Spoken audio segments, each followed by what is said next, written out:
أهلا ومرحبا بكم مشاهدينا في خبر اليوم، نقدمه لكم من قناتكم شوف تيفي.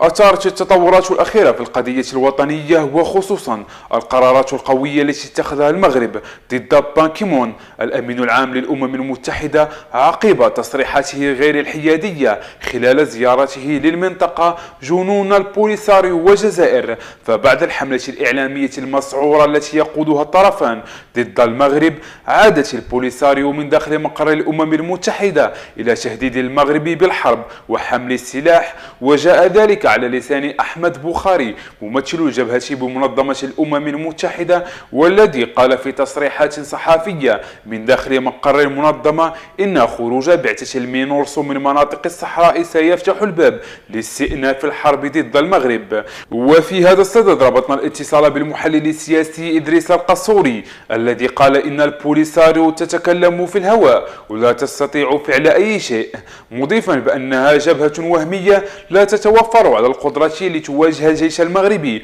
مؤكدا بأن احتمال وقوع حرب في المنطقة غير وارد بتاتا. لنستمع للقصوري. هادشي إلا كان هذه تصريحات في الهواء تضاف مثلها مثل المواقف كلها ديال لا الجزائر ولا بان كيمون، ما عندها حتى علاقة بالواقع، عندها علاقة بالمعطيات في الميدان، الحقائق الموضوعية المعقدة التي لا يمكن لأي طرف في الظرف الحالي أن يغامر بإعلان الحرب أو الدخول في الحرب. فالمنطقة تتعيش توتر كبير يحدث في ليبيا ومجهودات الأمم المتحدة من أجل إقرار الأمن والسلم والاستقرار في هذه المنطقة. مجهودات كثيرة وجميع الدول الفاعلين في الأمم المتحدة كيبذلوا مجهودات كثيرة من أجل إعادة الأمن لليبيا والمنطقة بأسرها،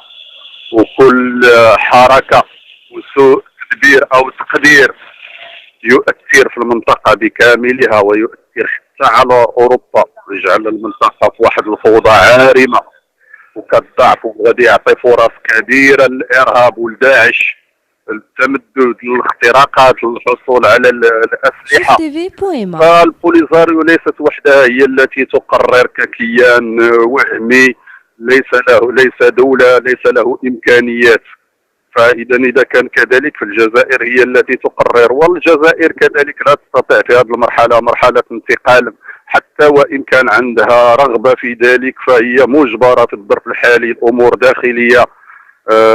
أنه الوضع الصحي ديال الرئيس، الوضع ديال الجيش والمشاكل الداخلية، الوضع الاقتصادي والنفط والتراجع ديالو والتأثير ديالو على الاقتصاد الجزائري، وتأثير هذه الأمور كلها على التنمية الجزائرية وعلى الأوضاع الاجتماعية ديال الإنسان الجزائري. فإذا هناك مشاكل في الشرق أيضا ديال سوريا، مجهودات كثيرة من أجل إعادة الأمور إلى الحل السياسي. والناس الآن في هذه المرحلة كلها ترفع شعارات بحلول سياسية عوض الحروب وعوض التقتيل وعوض الطائفية. فهذه الآن أمور أممية، كيف يمكن لكيان وهمي حتى وإن كان مدعوم أو مدفوع بالوكالة عبر الجزائر أن يستطيع في الظرف الحالي أن يعلن حربا ويدخل المنطقة في حرب لا يعرف أي أحد،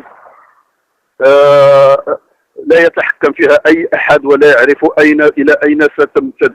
عزيزة يحدية عمر الناشطة الصحراوية ورئيسة رابطة كاتبات المغرب أكدت بدورها على أن البوليساريو غير قادرة على الدخول في حرب مع المغرب، لأن مساندها الوحيد الجزائر يتخبط في العديد من المشاكل الداخلية، مضيفة بأن المغرب يتوفر على جيش قوي بالمنطقة. وأكدت يحدية كذلك أن المغاربة عامة والصحراويون منهم خاصة مستعدون لحمل السلاح دفاعا عن الوحدة الترابية. لنستمع لعزيزة يحدية. هي الجبهة إذا قالت بأن ستعني الحرب، معنى هذا مخطط دولي جهنمي لتقسيم المنطقة. هذه نمرة واحد. نمرة اثنين، لا أعتقد أن أوروبا والغرب وكذلك جنوب الصحراء هم في حاجة لفتح جبهة جديدة في المنطقة المغاربية. ثالثا حتى الجزائر ليس من مصلحتها فتح جبهة أخرى، وهي اليوم أفشلت هجوم على مضخة عندها للغاز الطبيعي. إضافة إلى هذا كله ليس بالإمكان لا للبوليساريو لا عسكريا ولا كذلك سياسيا أن تعلن الحرب، أولا لضعف قواتها، ثانيا للتشتت اللي كتعرفوا المنطقة واللي داخل فيه القاعدة وداخل فيه داعش وتداخل كثير، بمعنى أن المغرب لا يهدد، قواته العسكرية أقوى جيش في المنطقة، مشاركاته الدولية، المناورات التي تجري كذلك في المنطقة، بمعنى أننا عندنا جيش ذات مقومات عالية، وهذا يبقى فقط كلام للتضليل. المغاربة من طنجة إلى القويرة خرجوا في مسيرة شعبية في كل من الرباط والعيون، وأكدوا على استعدادهم في التضحية من أجل الحفاظ على الوحدة الترابية، مؤكدين أنهم مجندون ومستعدون لحمل السلاح في وجه كل من يريد أخذ قطعة من الوطن. لنشاهد تصريحات المواطنين. نحارب فدي دمي على قبل بلادي، واخا بلادنا ما عطاتناش ماشي مشكل، ديما مغربي وعايش المغرب وعايش الملك. ندخل الحرب، والله تندخل الحرب، نشربي دابا ديري فيها ماشي مغربي ونوريك اش بالك. والله مغربي على بوي وجدي والحمد لله ديما مغرب، وحنا كنفتخروا باننا مغاربه، ماشي نقدر نحارب على بلادي، اي واحد يقدر يموت على ولادو ولا على بلادو. معلوم مستعد نحاربوا الصحراء، الصحراء ديما مغربيه، والله ينصر سيدنا. حنا الصحراء واخا ولو كما قال سيدنا ولو الشبر نسمعوا فيه، ولو الشبر نسمعوا فيه، نقدروا نموتوا فيه كامل وما يديوش الصحراء، والصحراء مغربيه وديما مغربيه. الا جات بحال هكذا نقدر انا نتحارب على قبل الصحراء المغربيه، والصحراء مغربيه وتبقى مغربيه. مستعد نحارب من اجل الصحراء المغربيه اكيد، لانه اي مغربيه كان ولا مغربي راجل شارف ولا صغير ولا شاب، لانه الصحراء المغربيه هي جزء من الاراضي المغربيه.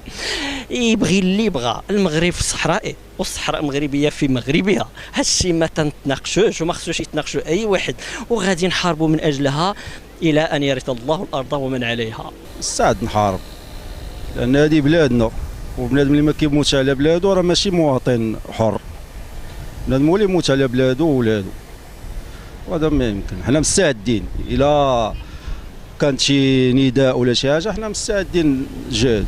بان كيمون استفز المغاربة بتصريحاته وانزلاقاته الغير مفهومة، وهو ما جعل المغاربة بجميع أطيافهم مدنية أو سياسية يضعون اليد في اليد ويؤكدون على أن الصحراء مغربية وستبقى مغربية. إلى هنا نأتي مشاهدينا لنهاية خبر اليوم، إلى اللقاء.